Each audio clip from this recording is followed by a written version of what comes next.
Welcome to the 2021 season of the 32081. Thank you for all your support and the great listenership in 2020. Season 2 in 2021, we look forward to bringing you exciting events, activities, stories, and much more happening around the North Florida area. We also look forward to highlighting local businesses in and around the 32081. So if you have a small business or know of exciting entertainment events we can highlight, please get in touch with us through our Facebook page. And now, on with the show.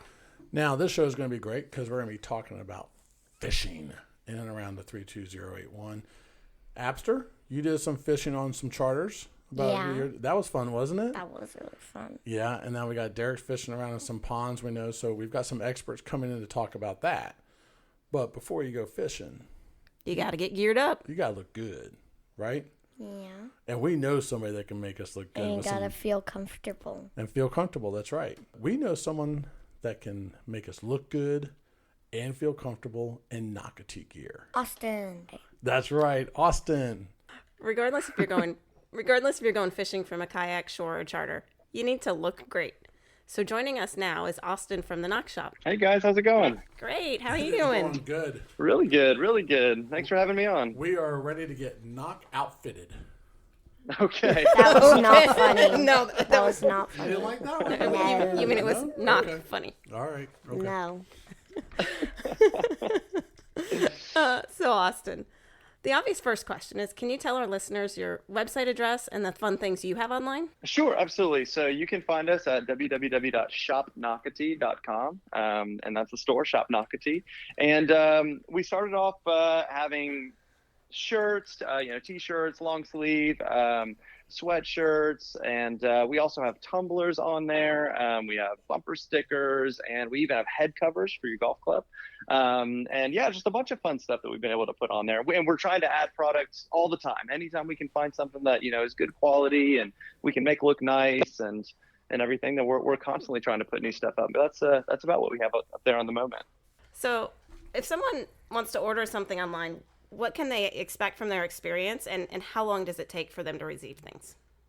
Sure. So it's pretty straightforward. Like I said, if you get on shopnocatee.com, it's a very simple and easy to find store. We've got tabs for the men, the women. There's children's stuff on there and accessories and whatnot. And you just sort of check out, and you can expect about 5 to 10 days. We're not Amazon, so we can't turn things around in 24 hours. But at the same time, it's about 5 to 10 days, and so that's about it. It's pretty simple and easy to use. Great.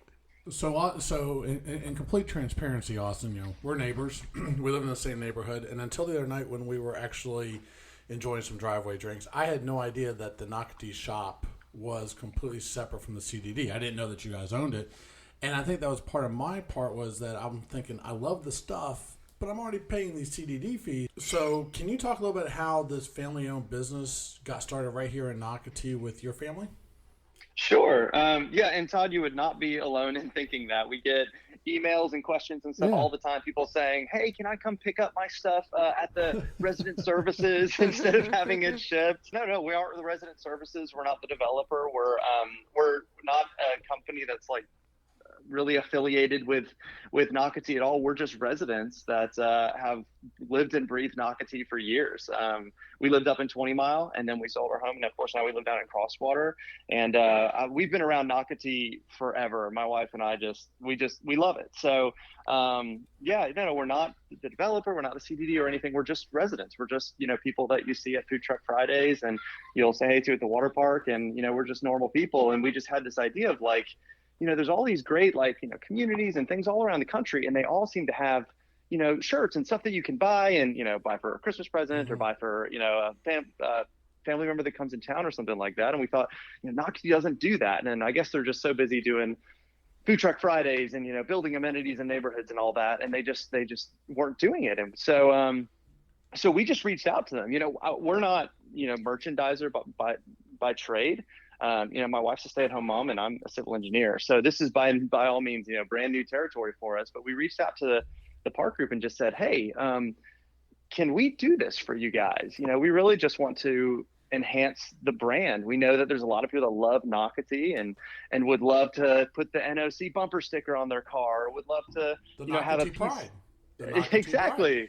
Pride. There's a lot of pride. Nocatee pride. That's right. It's trending on Twitter. And we got the exclusive merchandising rights to sell all things Nocatee, which has been really, really cool. So we figured it out. We figured out how to open a store. We figured out, all the back end stuff, which took a long time. This has actually been in the works since February, and we launched in, I think, July 31st was our official, release. And my wife is the super artsy one, so she's the one that's like sitting there on little graphic software. Yeah, yep. It certainly isn't me.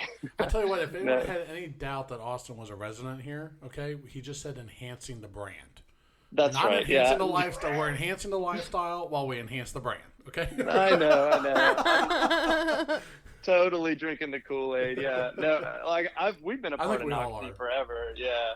I was actually, fun fact that Todd, you might not even know this. I was the first lifeguard at the Nocatee Splash Park.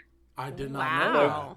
Fun fact. Yeah. I was a senior in high school. They opened it, and it was right before I graduated, and they said they needed lifeguards. So I went through some quick training, and I was like the first round of lifeguards on my spring break in 2010. Just gave my age away. But see, and I've been telling Derek and Abigail that's what they need to do for one of their first jobs. Yeah. Oh yeah, it was fantastic. That's what I'm gonna do after I go to Publix.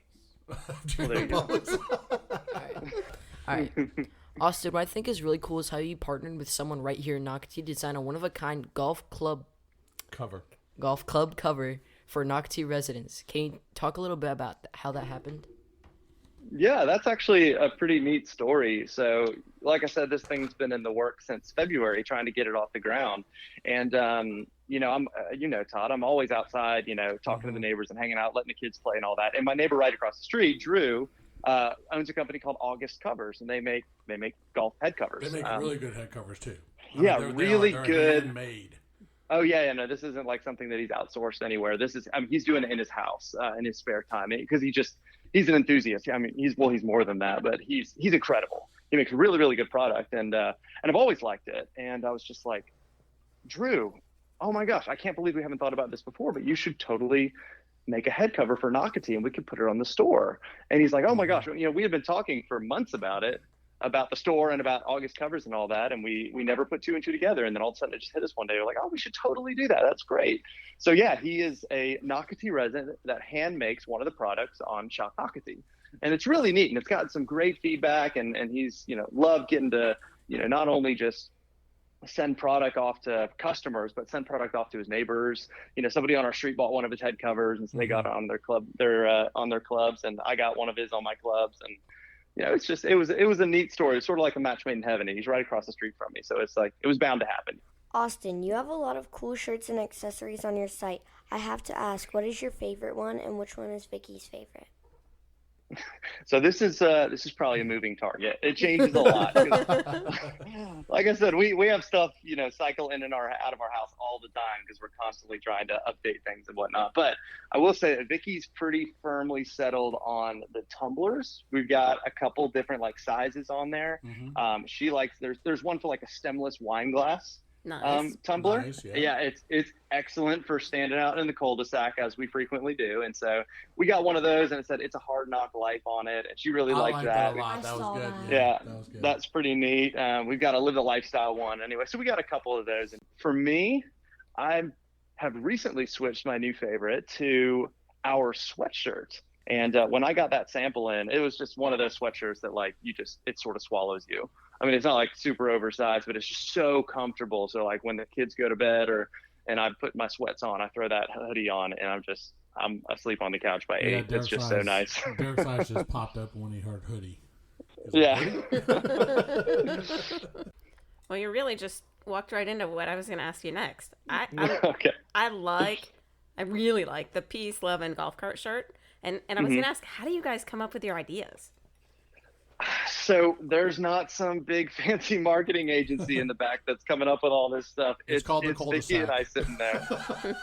That's exactly right. That's exactly right. It's just talking to people and friends and family. And Vicky and I are frequently it's one of those things that you look through everything through this lens now. So anytime we go anywhere, anytime we see something, it's like we immediately look at each other and be like, oh, that would look great on a tumbler, or that would look great on a beach towel or something like that. And so yeah, we just try our best to come up with designs that we think look good.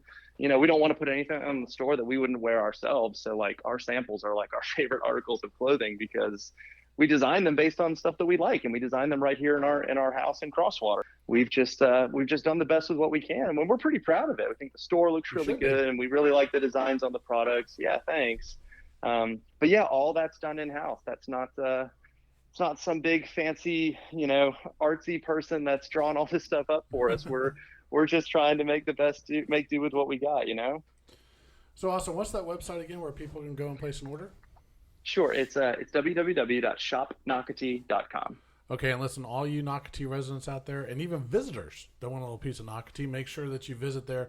Again, the biggest thing we wanted to bring this out, not because Austin and Vicky and their family are friends of ours, but because even I didn't know that this wasn't part of the Nocatee Resident Services CDD. Not that I'm knocking it, I'm just... See that? Not that I'm knocking it. That was pretty good, wasn't it? That was good. That was better than the other joke. It was too better than the other joke. Todd, you got it. But anyways, I just want people to know. You got to knock it off. Why'd you like his joke and not mine? That's not cool. Because it was getting you to stop making those jokes. Okay. We just want to let everyone know that when you buy something, you're supporting a local business, a local family right here in Nocatee. So they've got some great stuff. Go out there, check out the website, and you will not be disappointed, because we're going to get our knock on. No, I didn't say knock off. That would be bad. Knock on. Get that?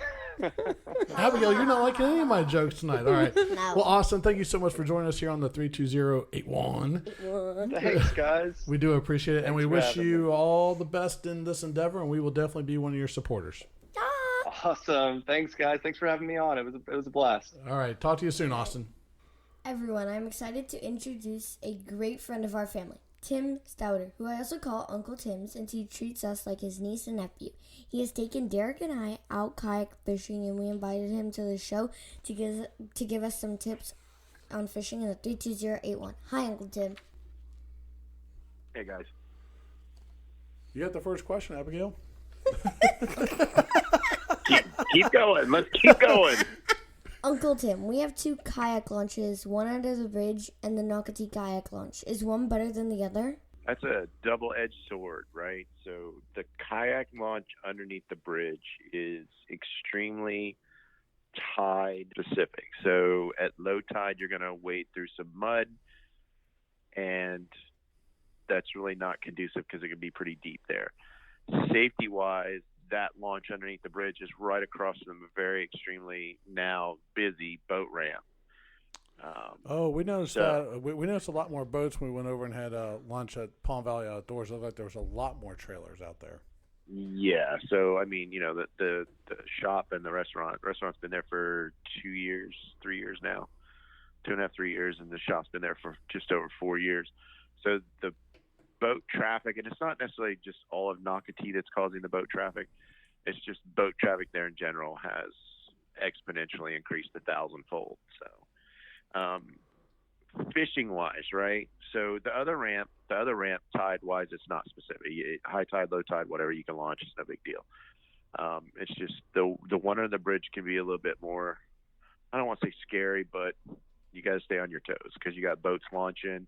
It's a no wake zone underneath the bridge, but fishing wise, the docks are just as productive as the other Nocatee launch that's down south, where you can jump into the creeks right away. Would you recommend though that the bridge not for novices, like if you're out with your kid for the first time, do you think you should try like a Nocatee launch?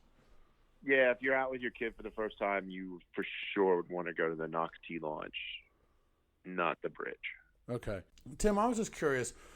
We're now getting into the cooler temperatures. Are there places that are better to fish than others? For example, you were just talking about you've got the docks that you can fish, but then I also know you took the kids also to, I don't know if you call them the grassy flats or the flats, whatever. Right. Are there better places to fish depending on the temperature, or is it just a matter of what type of fish you want to fish for? Yeah, so the fish you're going to look for so let's just back up, right? So let's talk about the cold. Yeah, the We're cold backing front's up, coming Abigail. Yeah. So the cold front's coming in. So yeah, right. Back it up. So this, you guys are crazy. So this cold front's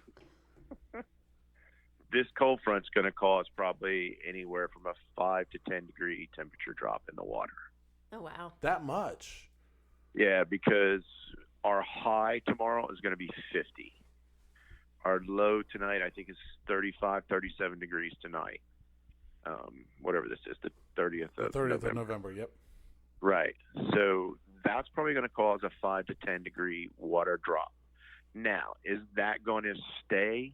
Probably not, but it's going to cause a quick enough snap in the water that it's going to drive fish to look for low-lying areas that is going to produce heat when the sun does come out. So those are tend to be your more shallow areas, or areas that aren't like super shallow, but they're shallow enough that the sun penetrates through with a small depression or drop off. Now, that same token transfers into our ponds at Nocatee as well. You know, these ponds aren't tidal. They're all stationary water, and the water temperature in these ponds are going to drop. So probably tomorrow when you get up, a lot of your ponds are going to have what I call mist or steam coming off of them, because they're actually going to probably be a little bit warmer than what the air is. So when that steam and that mist is being released off the ponds, the water temperature in the pond is actually dropping when that happens. So Tim, speaking of the the lower areas that are going to get warm in the intracoastal, it seems like, and again, I'm a novice, so maybe it's just me, but it seems like the dock areas would actually be a little bit deeper, especially it's just me looking at the boats going through there. But it looks like off the Nocatee kayak launch, if you went straight across, it looks like there's some shallower areas over there. Is that true, or is that just a perception? Yeah, no. So literally, if you launched from the south launch, right, the Nocatee landing kayak launch, and went straight across, that area is called Pine Island, and the entrance to that is one big giant sandbar. So high tide, it's like 3-4 feet of water there. At low tide, it's an exposed sandbar that you would literally have to drag your kayak across or whatever. Same thing with the south entrance to that area known as Pine Island. The creek mouth is probably, 30 yards, 40 yards wide, but at low tide, it's only like 25 feet. So, but that's a good area to fish. And then any of the creeks on the west bank are great places to fish. Now, that's fish that are moving with the tide and that hang out in the creeks. Redfish are going to move up in those shallow areas when the sun's coming down. And what the sun is doing when it penetrates the water is it's actually warming up the mud. And so the fish will kind of like swim around the mud, and that's what's keeping their body warm. So, Uncle Tim, I've seen some people fishing the ponds around Nocatee. Can you find some good fish in there to catch? It seems ponds have fish and others don't. Yeah, so the interesting thing is almost every pond now is stocked. Not in Crosswater. The neighborhood you guys are in, the neighborhood that you guys are in, that area right there, isn't probably stocked yet because it hasn't been turned over to the residents from the builders yet. So that's the caveat. Once the HOA of the homeowners takes over, then they need to get with the park group, which is David Ray, and David Ray then or someone from the HOA can contact the state, and the state will stock the ponds for free. Oh, wow. And the reason why they stock it, they don't stock it for fishing per se, but they stock it for the insect control to keep you're still going to have mosquitoes. You can't get rid of the mosquitoes. You're going to have some of the other pests and things like that harbor in the water. So pests like apsters. Will they? Oh, absolutely. Those are the big ones that we got to get rid of. Yeah, no dirty pirates floating around my pond. No.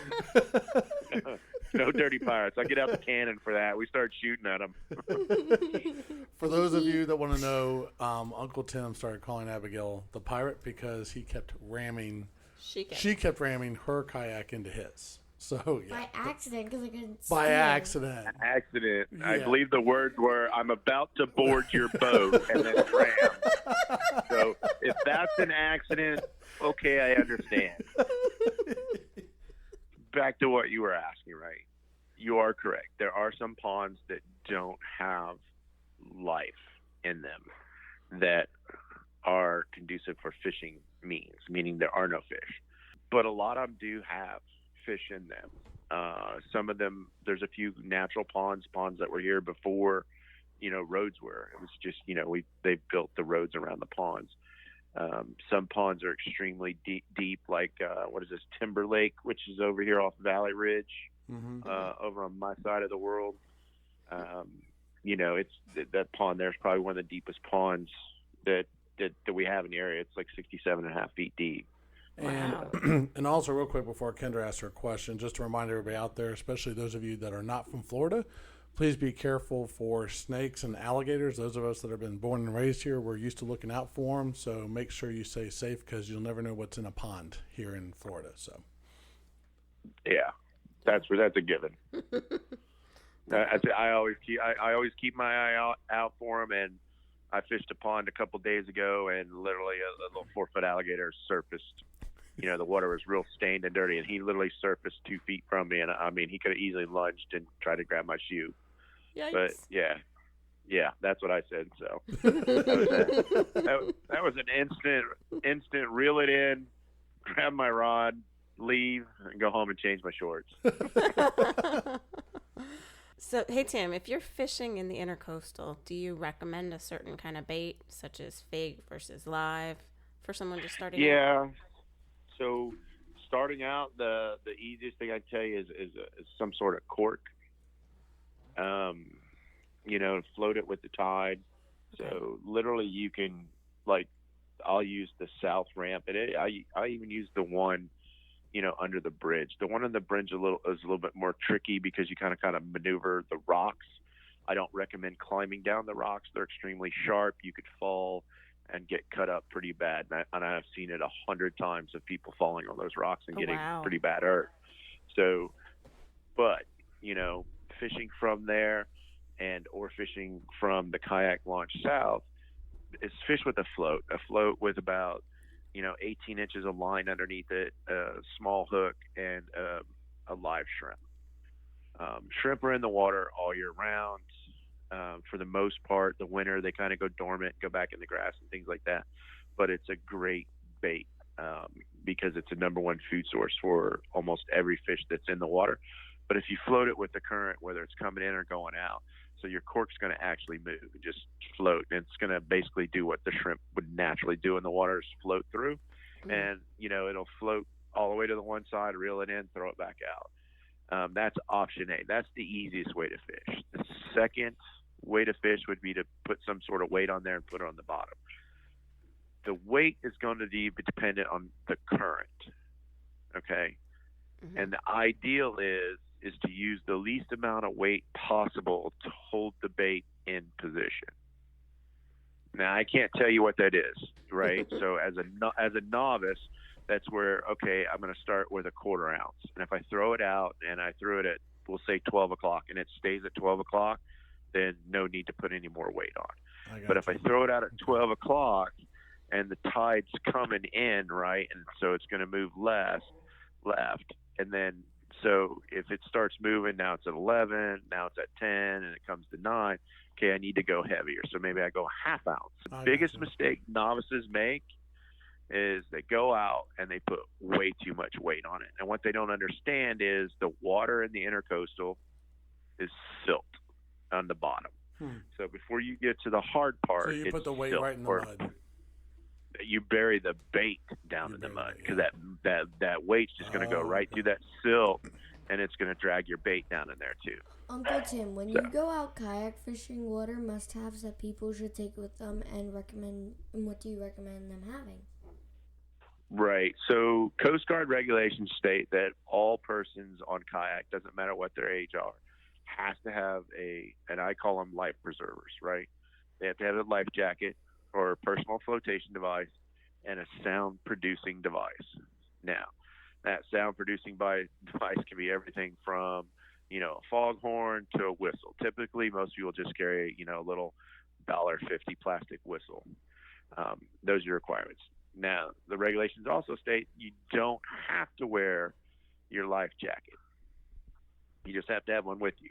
However, boating regulations state that I believe it's children under 14 and under have to wear it, have to have it on. But it almost seems like when I went out with you, Tim, it almost seems like it'd be more of a hindrance to have it in a kayak with you than some of these light ones you can buy now just to wear out with you anyways. Right. So if you go out with me, you're wearing your personal protection gear always. I wear an inflatable, and if you have inflatable life jackets, they have to be worn at all times. That's a federal regulation, or not federal, but that's a Coast Guard regulation. Tim, for parents and kids that want to get out and fish, is there good shore fishing at the Nocatee Kayak Launch, and when would you recommend fishing there? So the fishing there is suspect. From a novice standpoint, you're like, what? It's tide dependent. So if you go out there at middle tide or high tide, not as productive. You can catch fish if they're moving through. But for the most part, you want to fish the incoming tide. You don't want to fish where the ramp is, though, because that's technically illegal. So you got to go either north or south of the ramp. It's illegal to fish near the kayak? Yeah, right? Not near it. If you're fishing on it. So there's a plastic or like a Kevlar little pea gravel plate. Yeah, it's like a little plastic right grip or something like that. Yeah. So you can't fish directly in front of that, but you can go north of there, south of there. My suggestion is fish the incoming. Oh, okay. That would be your most productive. A lot of fish. Yeah, there's a lot of fiddler crabs, and grab those fiddler crabs, man. The reds eat them, the drums eat them. Trout, not so much, but they make great bait if you don't have any other live bait. But yeah, shrimp on the bottom in the winter is the key. You'll catch some redfish and black drum moving through there. So, Tim, we're kind of spoiled having you as a family friend because we've been able to try out multiple size kayaks with you and Donnie, of course. Also, thank him for letting us go out fishing with you guys. Do you recommend? I mean, I've talked to friends of ours in Nocatee. They're like, yeah, we want to buy some kayaks. We want to do this. Everyone's familiar with Palm Valley Outdoors restaurant. As you said, even though it's new, but right off to the side of it, they've got that great little sports shop. Do you recommend it's good for people to go out there and rent different size kayaks? Yeah, I mean, there at Palm Valley, you're going to get one of two models of kayak. They're not really much difference in size. They're just weight capacity. One holds more weight than the other one. You have singles and tandems out there. So, and they're pretty much all the same one. It's a great place to go, rent a kayak, and actually see if you'd like being on the water. Thanks for joining us on the 32081, and we wish you, Monica, Dom, and everyone listening a very Merry Christmas. Thank you, guys. Merry Christmas to you as well. And now join us on the 32081. Apps, are you okay over there? Yeah. Okay, you good? You look like you're falling asleep. You're okay with the podcast? Yeah. Okay, good. Anyway, join us now on the podcast. We have a longtime family friend and our realtor that found us this great spot in Nocatee, Mr. Michael Maushart. How you doing, Michael? Hey, guys. Happy to be with you on the 32081 podcast. Kendall, we were talking before the show, but Michael, I think the girls started gymnastics like at age 3. So we've probably been friends, almost like 7 years now? 7, 8. Almost 8. Almost 8, going on 8. Yeah, because you turned 11. Yeah. Good times go by fast. Going on 8 years. A lot of good times. No doubt about it. So, Michael, we wanted to invite you on the show, as I kind of told you, and there's just so much fishing out here in North Florida, St. Augustine especially. We wanted to talk to you about the charters, because we know last year we went on one with you and your daughter out of Mayport. I think you said it was Mayport Majesty. Is that right? It was like 2 boats that they had out there. Yeah, the Mayport Majesty out there and the Mayport Princess. They're sister ships both out of Mayport. But yeah, the Majesty's what we went on. So, and I hate to say it, as much as I grew up here, I don't think a lot of people know how much charter fishing is available out there for you to go out and take your kid and how great of an experience it is. And I was wondering if maybe you could talk a little bit about that and the charters that are really good to go out there for all ages. Yeah, so there's some great options here, and talking about my two passions, real estate and fishing, definitely hit home for me. Those are two of my favorites. So the fishing out there is fantastic. Some of the best bottom fishing, so the bottom floor of the ocean fishing around is Northeast Florida. We have a great fishery here. A lot of opportunity. Like you had said, we went out on the Mayport Majesty out of Mayport over the summer last year, and we had a great trip. Great for all ages. I believe they allow children as young as 6 and up to go on the boat, and it really is a great family fun time. So wait a minute, you said real estate and fishing are two of your passions, right? You heard it. So so right. That means in both cases schools are important. You get that? You want me to knock it off? Get that? Yes. I like it. We're going to do a dad joke episode. You should knock it off. I knock it off, okay. It was a little bit of a stretch, maybe a cast. Yeah, just a little bit. Mr. Maushart, I had a blast on the fishing trip we took. One thing that I really liked was the crew was very helpful with everything.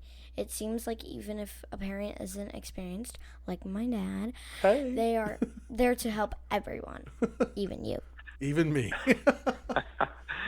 Yeah, that's right, Abigail. They are wonderful on the boat, and the crew is really what makes the trip so much fun, and it's so easy. They'll show you how to bait your hook. For any experience level to go out there, you can definitely start with the basics, and they can show you how to bait your hook.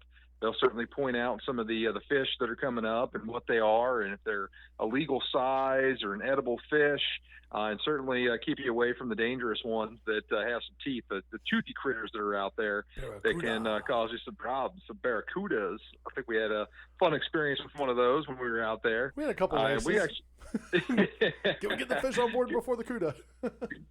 get your heart beating a little bit, and and the crew's wonderful, and we actually had a pretty cool experience. The trip that we went on, there were some Florida Fish and Wildlife biologists that were on there taking measurements and samples.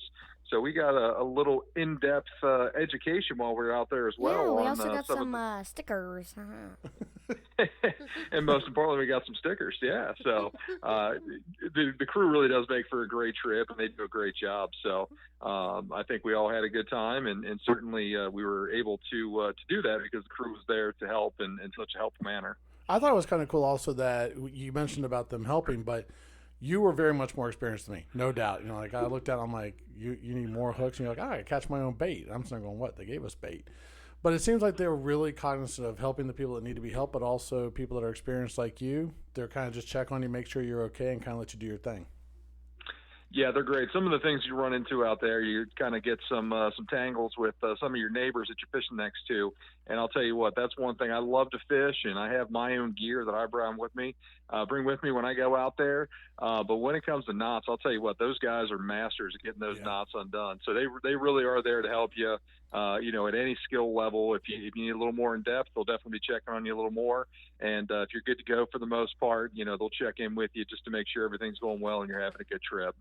Michael, I got a question for you. So Derek has some fishing gear, and he likes to fish in the ponds around here. If we're going to look at going on a charter, do we need a special pole, bait, or tackle equipment, things to consider before going? Yeah, some of the stuff that you'd have for fishing around the ponds, and it's a great question, in lakes and even the intracoastal is not going to be stout enough to take it out there and go fishing, deep in the ocean between 80 and 100 feet deep is typically where you're fishing when you go out there. And so the good thing is all of the boats will include in your fare your fishing equipment. So you don't have to have any special equipment. You don't have to worry about bringing any gear or lures or hooks or any of that stuff. If you have it and you want to bring it, you certainly can. It really makes it really nice and easy to go on with the family because you don't have to bring a whole bunch of things and pack everything up. It's all there for you when you get on the boat. That's great. So it sounds like it's really good for our novice fisher people like myself. Anyone at any skill level can definitely go out there and have a great time. That's for sure. Oh, Mr. Maushart, the other thing I think people would like to hear is what they should take on a charter. I mean, you're going to get hungry and thirsty as well as a lot of sun. Very true. Definitely on the hot summer days out there in the sun, you have really a limited amount of shade with the boat. So you definitely want to have a hat, some sunscreen, maybe a light jacket in the mornings on these cooler days. So you want to be prepared for what the weather elements are going to be. But you're right. Also, reeling all those fish up from the bottom of the ocean can really wear you out and certainly work up an appetite. So it's always good to bring some snacks.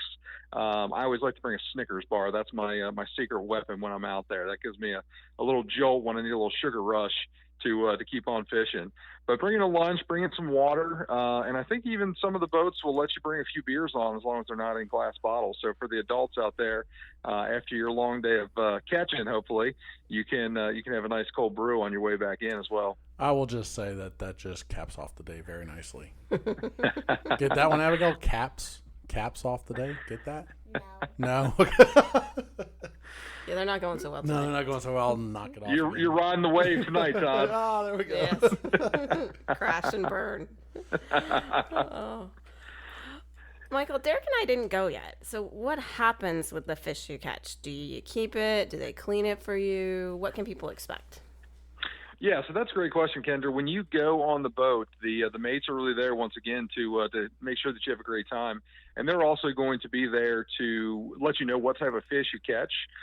Vermilion snapper is a very popular fish, and actually right now the triggerfish bite is really good. So they're going to let you know that those are fish that you can keep as long as they're of legal size.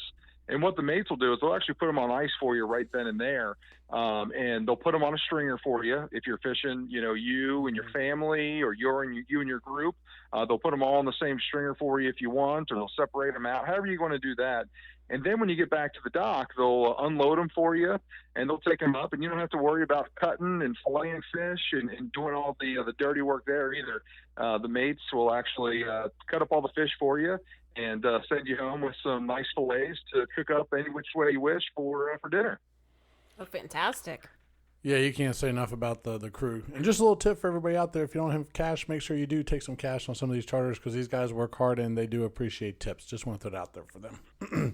Yeah, they do work for tips. Most of them are unpaid from the boats or paid very little, and they really give good service because they rely on those tips to make their ends meet. So definitely good plug for those guys.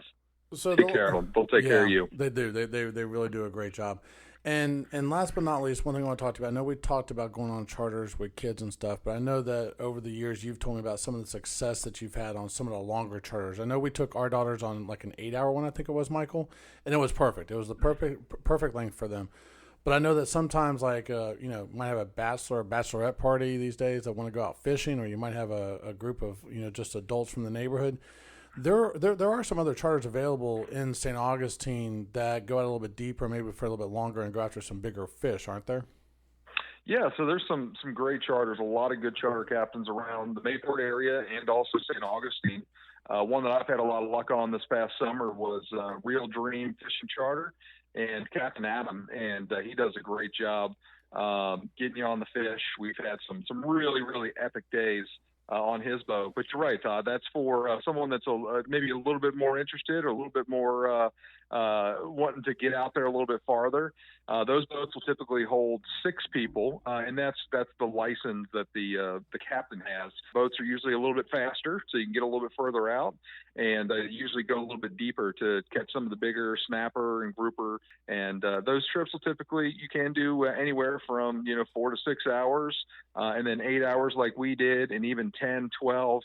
I've even done an 18-hour trip. So there's a lot of options. Well, listen, Michael, we definitely appreciate you taking time out not only to join the podcast, but be an excellent realtor and friend and find us this great house out here in Nocatee. It definitely has a bunch of stuff for people to do, and fishing is just one of the many things, and we really appreciate having you on. And you're with Keller Williams Realty now, so if anyone wants to look you up, that's probably the best way for them to find you, huh?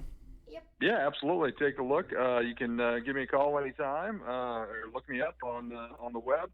You got to find me out there. My email is myjacksrealestateagent@gmail.com. And not only will we help you catch some fish, but find you a great house, and we'll tip the scales in your favor.